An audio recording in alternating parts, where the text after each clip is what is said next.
Hi guys, thanks for having me. All good, bud? Yeah, det är det.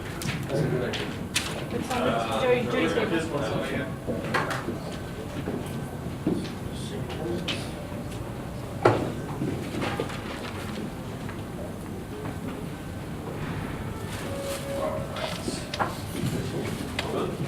Yeah. All right, welcome. So, my name is Jesper Skibsby, and I'm the CEO and founder of the company called Warm. We are a platform and app that allows everyone to track and monitor any song on radio stations around the world. So, in data we trust, because data is knowledge, and knowledge is what we sell. Warm has currently a database consisting of 27 million songs, tapping into aggregators. You can also upload your own song if you have a song you want to be able to monitor before a release. We currently are monitoring 21,000 radio stations in 100 countries, and we expect to reach about 35,000 channels stations within the next 18 months. Currently, we are covering 3 times as many stations as the existing preferred solutions by the rights organizations. And we are covering both FM, terrestrial, DAB, digital radio, and online radios. So, what is the problem? Well, for far too long, it has not really been possible for musicians or independent musicians or managers, labels, small labels, to really know in real time when a song is being played on a radio station. So in reality now, everyone can use it, and that is what we are seeing in our customer base at the moment. So why would you use Warm?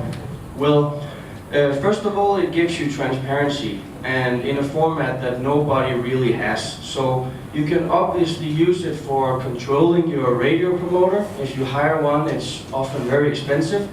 For smaller artists and labels, you would probably try and do it yourself. Then it's pretty important to know what stations and what countries you have a trend.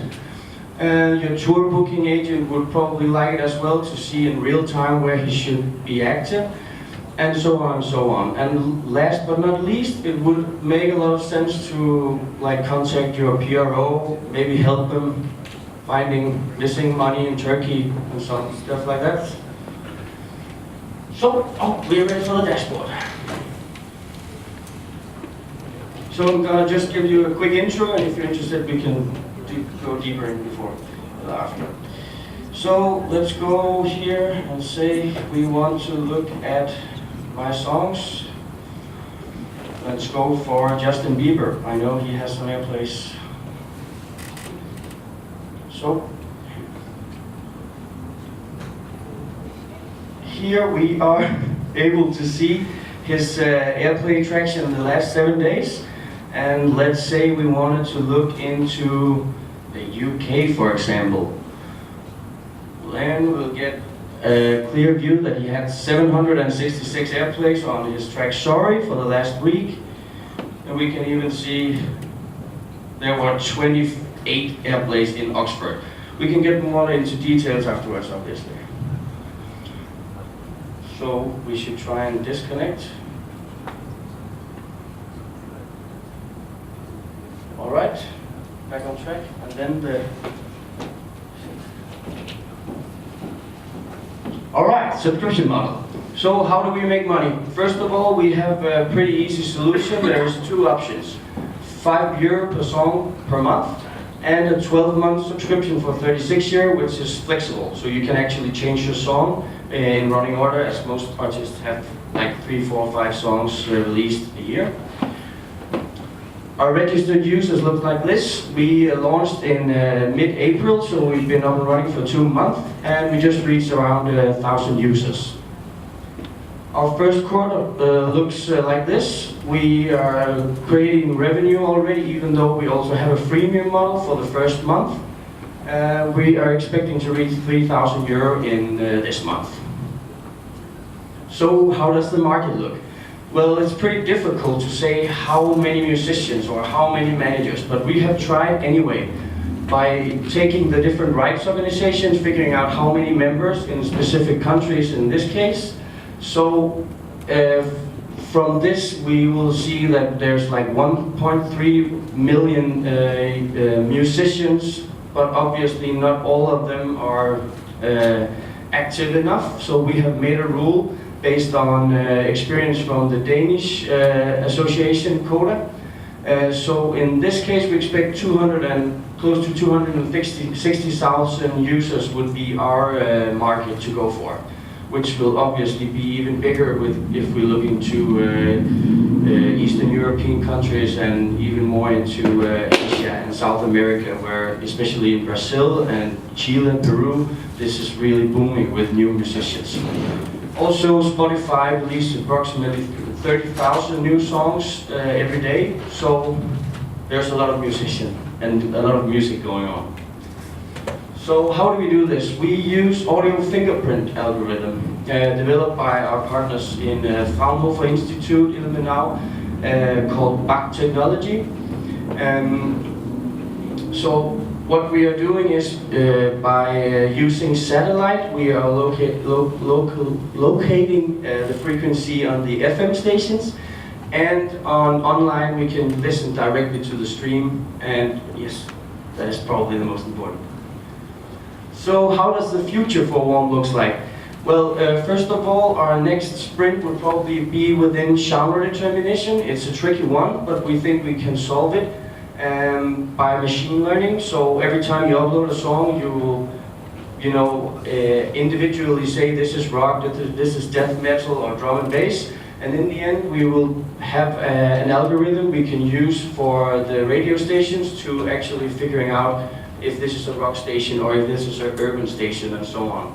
So in the end, we could build a radio promotion system for independent radio stations and musicians to connect and build like a very clever way of doing radio promotion for the future. We're also able to monitor TV stations the same way, and we're looking into a new business model for smaller and medium-sized labels, etc., which needs more than one song or two songs. So our team consists of me and Christopher, I brought with me here, and our head of communications, Sharon, which are back at the office in Copenhagen. That was it. Thank you.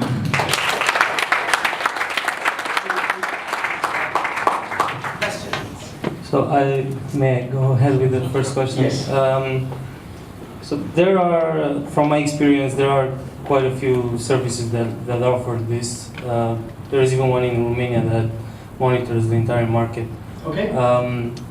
How is your service different? And if the artists are already using something, how would you convince them to switch to your service? Well, first of all, I do not know the company you're referring to. Media Forest, it's called. Media Forest, that has not popped up for me, but I will definitely look into it. Well, how we see the most of our users, they don't really use this, or they say like we expect our record label to do so, or our publisher, or I think someone is doing it somewhere. And reality is that most PROs are using BMAT, radio monitor, media base, and combined, they probably only cover around 8,000 radio stations. And you're covering how many? 21,000. In how many countries? 100.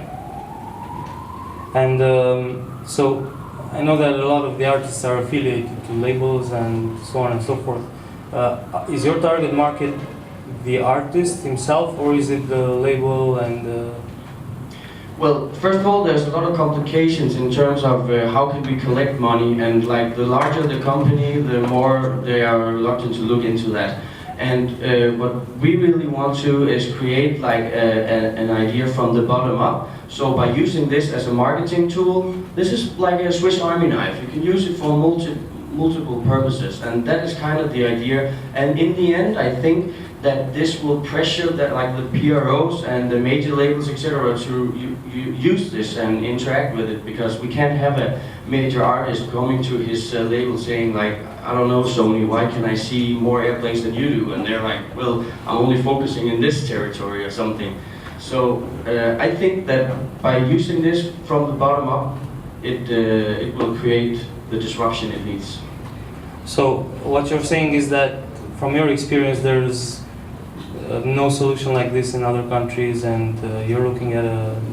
Well, we know there's ACR Cloud, a company based in Beijing, and they are covering 300 radio stations, and they usually pay per channel. So they are contacting us, and the same goes for all the other competitors we looked in. I know a lot of them are using scraping, which is not at all as accurate as audio fingerprint. So no, at this point I haven't found anyone who can do anything like this, on this scale anyway. Question on the technical side, why is covering more stations better? Because also like for TV advertisements, like you cover a standardized sample and then you extrapolate it, so like why doesn't it apply to radio stations? Like your short question is, why is it important to monitor a lot of stations? Yes. Yes. Well, basically, a radio, how much is an airplane worth? It's very individual. So like if you release your first song, you want to know if there's a small radio station in Los Sotos who's plays your track, and if you're a medium-sized artist, you would like to know in what countries and what cities. And so from my perspective, anyone can use this in any way, especially musicians, managers, labels, etc. Sorry, me again. No problem. I have a music streaming service, so unfortunately I know how the whole industry works. And one issue that exists is that even though you know how many songs have been played on the radio, the collecting societies spread the money just on a totally different model than per play. Mm-hmm. So in essence, at a certain level, it doesn't even help you to know exactly how many listens you have. No, If but you know what I mean. 30 seconds. okay, but So this is a model really interesting for, I think, for your business. That's my conclusion. Your business should be more focused on the record labels, not the artists themselves, and maybe find a model which is not $5 a song, okay. because they have millions of songs.